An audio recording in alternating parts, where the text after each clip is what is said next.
ایک بادشاہ تھا. بادشاہ جو ہوتے تھے ان کے اپنے اپنے مزاج ہوتے تھے. اس بادشاہ نے 4 5 6 کتے رکھے ہوئے تھے اور کتے بڑے بڑے کتے تھے اور بڑے وہ خونخوار کتے تھے, چیر پھاڑ کھا جاتے تھے, شیر جتنے ان کے قد تھے. بادشاہ تھوڑا سا کسی آدمی سے ناراض ہوتا نا تو ایک بہت بڑے پنجرے کے اندر ایک بہت بڑا سلاخوں کا گھر اس نے بنایا ہوا تھا, اس میں کتے ہوتے تھے اور کتے کو جب باندھ کے رکھا جاتا ہے تو زیادہ زہریلا ہو جاتا ہے, وہ زیادہ اس کے اندر کرواہٹ آتی ہے, زیادہ کاٹتا ہے. اس نے قید کیے ہوئے تھے. کتے تو بڑے زہریلے تھے. جس آدمی سے بادشاہ تھوڑا سا ناراض ہوتا نا تو وہ کتے کے آگے اس آدمی کو ڈالتا, کتے اس کو چیر پھاڑ کے کھا جاتے. یہ سزا تھی, لوگوں کو پتا تھا. بادشاہ کے وزیر نے بڑی خدمت کی بادشاہ کی, 35 سال تک نوکری کی. لیکن ہر سورج نے غروب تو ہونا ہی ہوتا ہے نا, ہر چاند نے ڈھلنا بھی ہوتا ہے.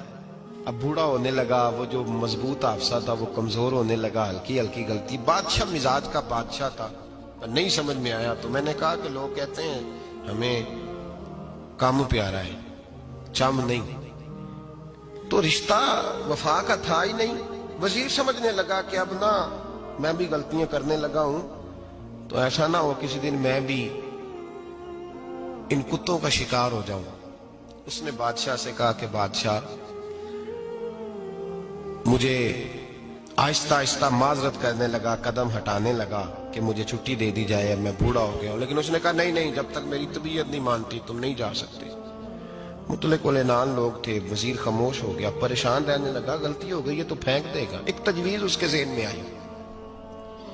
وہ جو پنجرے, کتوں کے پنجرے پر محافظ بیٹھا تھا نا, جو ان کو کھانا ڈالتا تھا, روٹی ڈالتا تھا, گوشت دیتا تھا, اس کو ایک دن کہنے لگا یار تیری ڈیوٹی ہے سارا دن کتوں کو کھانا دینے کی, گوشت دینے کی, تو 2 4 دن ڈیوٹی مجھے نہیں دیتا؟ تو لے لے, میں تو پہلے پریشان ہوں, سارا دن ان کی دیکھ بھال کرتا ہوں. اس نے کچھ تھوڑا سا گوشت لیا, پنجرے کے باہر کھڑے ہو کے کتوں کو ڈالا. اگلے دن تھوڑی روٹیاں لے آیا, کتوں کو ڈالی. 2 4 دن, ہفتہ, مہینہ, سال بھر, جتنا اس کو موقع ملا وہ دن بھر خدمت کرتا. بس وقت ایک دن آ گیا, بادشاہ کو کوئی بات اچھی نہ لگی. اس نے کہا اس بڈھے کو اٹھاؤ اور ڈالو کتوں کے پنجرے میں. ساری زندگی یہاں رہا, اسے ابھی تک نہیں پتا چلا میرے مزاج کا. جب اٹھا کے پنجرے میں ڈالا نا تو بجائے اس کے کہ کتے اسے کاٹ کھاتے, وہ اس کے پیر چومنے لگے. وہ پیر چومنے لگے, ہاتھ چومنے لگے, چاٹنے لگے.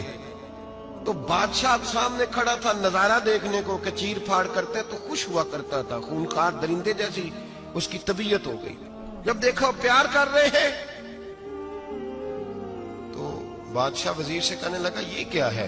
تو وزیر رو پڑا, کہنے لگا تو سیاستدان تھا تو میں بھی سیاستدان تھا, ساری زندگی سیاست کی لیکن دنیا داروں کے ساتھ رہا, تو انجام یہ ہوا کہ مجھے اس پنجرے میں ڈال دیا گیا.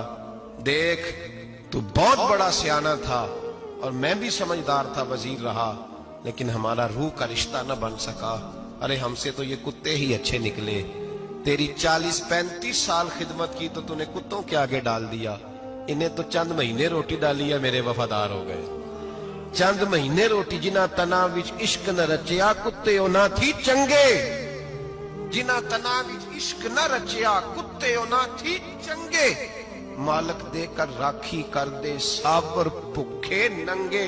اور بابا بلے شاہ صاحب فرماتے ہیں تو راتی جاگے تے شیخ صدا میں, راتی جاگ دے کتے تے تیتھوں اتے مالک دا در مول نہ چھڑ دے.